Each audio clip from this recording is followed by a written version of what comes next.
যে সূত্র মারফত সেই অডিও আমাদের কাছে এসে পৌঁছেছে, সেই সূত্র কিন্তু অথেন্টিক, সরাসরি আওয়ামী লীগের কাছ থেকে।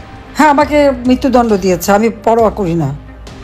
আমি বাংলাদেশে ইনশাল্লাহ আসবই, অবশ্যই আমি আসব।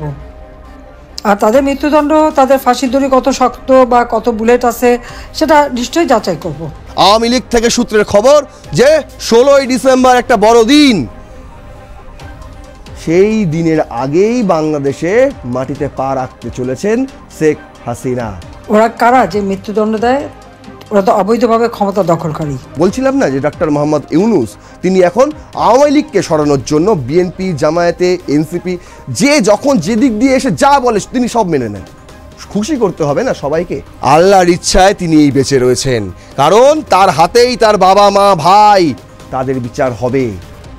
এই জুলাই বিপ্লবের নামে যারা উৎপাত করলো দেশে, গত 1.5 বছর ধরে এই উৎপাত চলছে, তাদের বিচার হবে।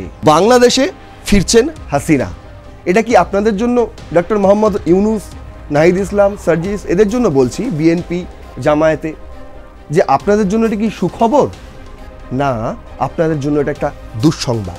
কোনটা?